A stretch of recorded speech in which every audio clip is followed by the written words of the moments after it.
Next question है electric potential at a point. हमने क्या निकालना है? इलेक्ट्रिक पोटेंशियल निकालना है किसी भी पॉइंट पे। हमने लास्ट क्या निकाला था? Electric potential difference V B minus V A. क्या था? Work done A to B upon test charge, जिसपे फोर्स लगा के हम लाएंगे इस पॉइंट पे। ये तो हम लास्ट क्वेश्चन में कर चुके हैं। अब हमने क्या निकालना है? Electric potential at a point, किसी भी एक पॉइंट पे। मान लो पॉइंट ए है, हमने चार्ज को इन्फानाइट से किसी एक पॉइंट पे लाना है। किस पॉइंट पे? ए पे लाना है। कहाँ से? Work done from infinite to A upon किस पे लगा रहे हैं? चार्ज पे लगा रहे हैं, जो कि एक टेस्ट चार्ज है। यही हमने डेफिनेशन लिखनी है। इसकी हम एक्सप्रेशन भी करेंगे। सबसे पहले डेफिनेशन कैसे लिखनी है वो बताता हूँ। Electric potential at a point in an electric field is defined as the work done per unit test charge it moving from infinite to the point against the electrostatic force due to electric field। इसमें क्या लिखा है? Electric potential difference at a point. Electric potential difference at a point क्या हो गया? V A. किसके equal है? Is defined as the work done per unit test charge. जो वर्क डन टेस्ट चार्ज पे हो रहा है, वर्क डन कहाँ से कहाँ तक हो रहा है? इन्फानाइट से उसे ए पोजीशन पे लाने के लिए हो रहा है। किस पे हो रहा है? टेस्ट चार्ज पे हो रहा है। किसके अगेंस्ट हो रहा है? Electrostatic force. इलेक्ट्रोस्टैटिक फोर्स क्या होती हैं? जो इलेक्ट्रिक फील्ड प्रोड्यूस करती है फोर्स, उसे हम कहते हैं इलेक्ट्रोस्टैटिक फोर्स। जैसे लास्ट डेफिनेशन थी वैसी ही डेफिनेशन है और वैसी ही एक्सप्रेशन है, बट इसमें क्या है? हम किसी भी चार्ज को इन्फानाइट से किसी एक पॉइंट पे लाएंगे। अब हम करेंगे इसकी एक्सप्रेशन। अब हम डायग्राम देखें तो कोई भी चार्ज इन्फानाइट पे पड़ा है, उसे हम कहाँ पे लाएंगे? पॉइंट ए पे लाएंगे, इस पॉइंट पे। और इस इन्फानाइट से ए पॉइंट पे लाने में क्या वर्क डन होगा वो हमने लास्ट को जो डेफिनेशन की उसमें पता था हमने क्या किया है। अब हमने क्या निकालना है? पोटेंशियल डिफरेंस निकालना। क्या निकालना है? V A. किस पॉइंट पे? इस पॉइंट पे, ए पॉइंट पे। वर्क डन क्या होगा? इन्फिनिटी टू ए अपॉन किस पे हो रहा है? टेस्ट चार्ज पे। इसे आप मान लोगे 1। इस इक्वेशन को आप मानोगे 1। हमने क्या निकालना है? वी ए निकालना है। वी ए निकालने से पहले हमें क्या निकालना पड़ेगा? वर्क डन निकालना पड़ेगा। कहाँ से कहाँ तक? इन्फानाइट से पॉइंट ए तक कितना वर्क डन लगा हम वो निकालेंगे सबसे पहले। अब मैं बताता हूँ एक्सप्रेशन में आपने क्या क्या लिखना है। Consider a point charge plus Q placed at a origin O. Origin O पे एक प्लस क्यू चार्ज पड़ा है।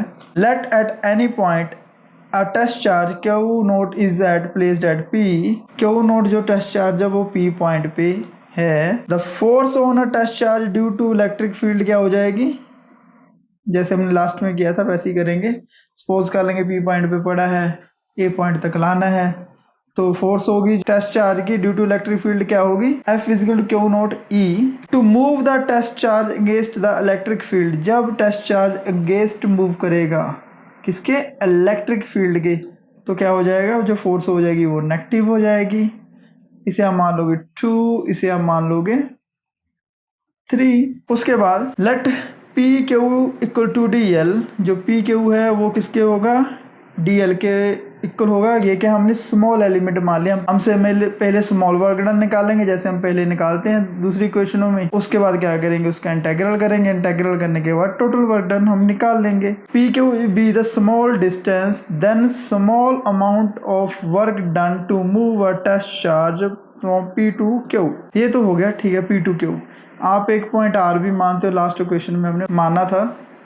उसमें क्या ये डिस्टेंस कितना था? D R. आप चाहो तो ये लिख सकते हो यहाँ पे, नहीं तो अदरवाइज क्यों यूज़ किया था हमने? जब हमने इंटेग्रल करना है तो हमें किस कांस्टेंट की जरूरत पड़ती है? डी आर की। उसकी डी एल की जगह हम डी आर लगा देते थे, क्योंकि डायरेक्शन की दोनों की अलग अलग है तो माइनस का साइन आ जाता था। अब वो बातें छोड़कर अब हम करते हैं सबसे पहले एक्सप्रेशन स्टार्ट। अब इसमें क्या है? The small distance then small amount of work done. Small amount of work done क्या हो जाएगा? D W. हमें पता है वर्क डन क्या होता है? Force into displacement. कितनी फोर्स है? एफ। डिस्प्लेसमेंट क्या है? D L. जो चार्ज यहाँ पर डिस्प्लेस कर रहा है वो क्या, कितना डिस्टेंस है, dl। जब पॉइंट का साइन होगा किसी भी दो फिगरों में तो क्या आ जाएगा, cos थीटा। जब मल्टीपल का साइन होगा तो क्या आ जाएगा, sin थीटा। यहाँ पर आ गया cos थीटा। थीटा क्या है, एक स्ट्रेट लाइन है, तो हमें पता है लीनियर पेयर क्या होते हैं, 180 डिग्री होता है, तो हम लिख देंगे cos 180 डिग्री। अब हमें पता है cos 180 डिग्री किसके इक्वल होता है, -1। यहाँ पर ये वैल्यू पुट करेंगे।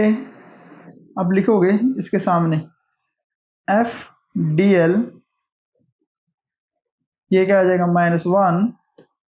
अब इसे ऐसे मैं लिख सकता हूँ -f/dl। अब उसके बाद मुझे पता है f की वैल्यू क्या है हमारी, माइनस है, क्योंकि फोर्स किसके अगेंस्ट लगा रहे हैं हम, electrostatic force. According to definition against the electric field, electric field के अगेंस्ट लगाएंगे तो क्या आएगा, माइनस का साइन आ जाएगा, तो लिख देंगे -Q0E/dl। माइनस के साथ minus cancel, small work done किसके इक्वल आ जाएगा, Q0E/dl। अब small amount of work done कितना आ गया था, Q0E/dl। अब हमें पता है E की वैल्यू हमने निकाली हुई है, हमने एक्सप्रेशन में कई बार यूज़ किया है, क्या है, E = 1/4πε0 Q/r²। जो भी आप वैल्यू पुट करोगे क्वेश्चन के सामने आपने लिखना है, dw Q0 1/4πε0 Q/r²। dl, dw किसके इक्वल हो गया, अब 1/4πε0 Q/r²।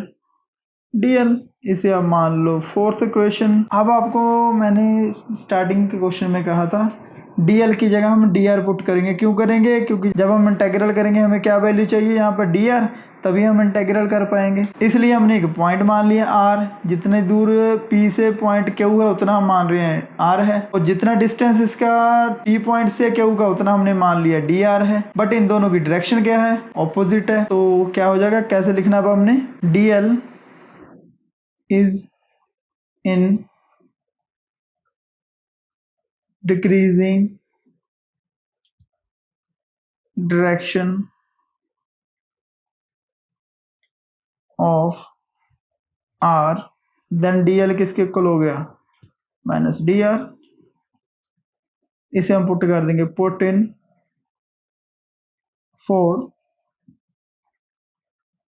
तो हमारे पास क्या आ जाएगा, dw = 1/4πε0 Q0 Q/r² -dr।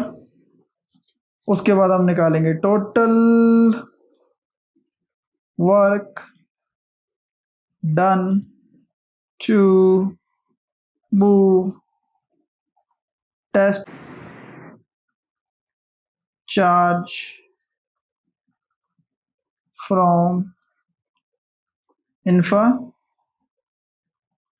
और इन्फिनिटी टू पॉइंट ए।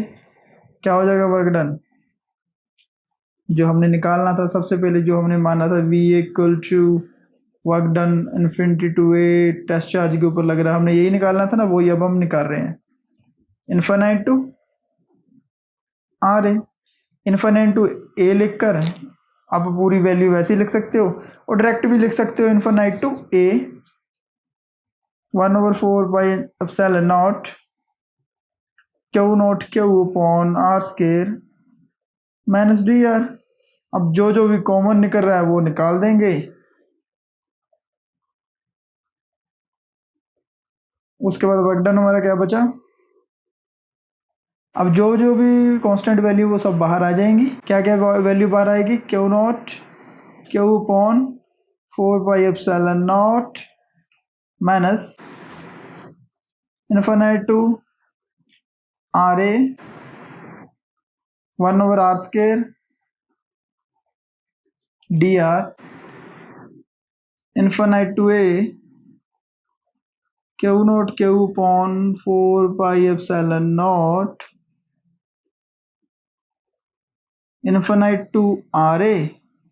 अभी ये थोड़ा नज़दीकी मामला हो गया, इसलिए मैं कलर चेंज कर रहा हूँ जिससे आपको अच्छी तरह समझा जाए।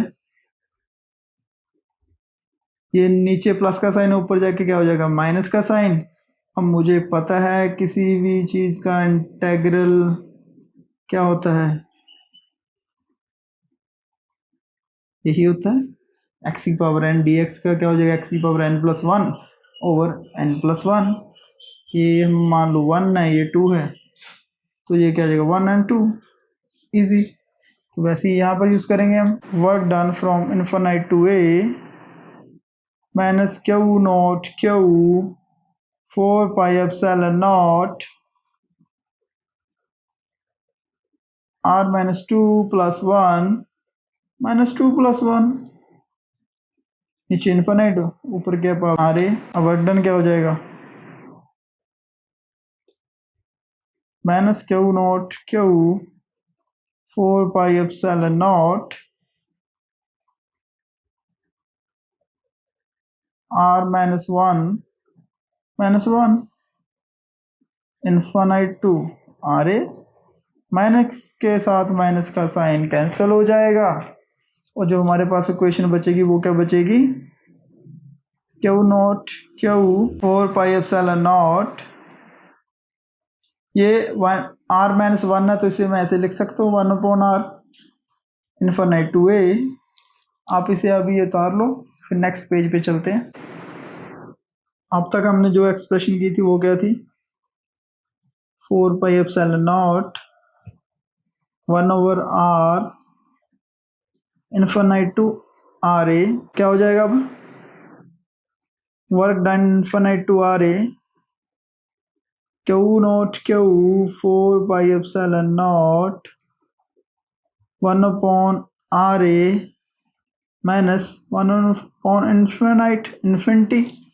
अब मुझे पता है किसी भी फिगर को इन्फिनिटी से हम जब डिवाइड करेंगे तो आंसर क्या आएगा 0। यहाँ पर क्या आ जाएगा 0 आ जाएगा और हमारे पास क्या इक्वेशन बचेगी work done infinite to point A 4 pi epsilon naught 1 upon R A. ये तो हो गया इसका वर्क डन। इसे हम मान लो 5। अब हम क्या करेंगे 1 में पुट करेंगे। 1 में क्या था v equal to infinite to A upon Q naught charge, ये था हमारे पास फर्स्ट इक्वेशन। अब क्या लिखेंगे पुट 5 इन 1, तो क्या आएगा हमारे पास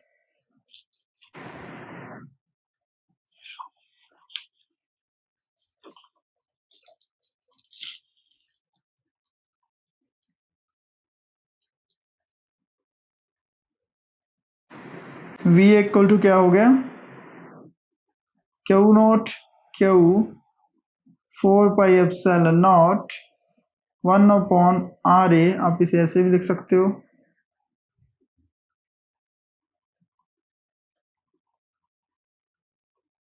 अब ये सिमिलर टर्म क्या हो जाएगी कैंसिल हो जाएंगे। इसमें मैंने वर्क डन इन्फिनाइट टू ए की वैल्यू पुट कर दी है और v ए मेरे पास क्या बचा है 1 over 4 pi epsilon naught Q upon R A. आप इसे ऐसे भी लिख सकते हो। हमसे तो पोटेंशियल डिफरेंस ही उसने मांगा था, हमसे वो तो उसने पोटेंशियल के बारे में पूछा था। पोटेंशियल क्या हो जाएगा ये हो जाएगा upon distance. Potential equal to 1 over 4 pi epsilon naught Q upon R square. जो पोटेंशियल की यूनिट होती है वो क्या होती है हम लास्ट क्वेश्चन करके आए थे, उसमें क्या था वोल्ट।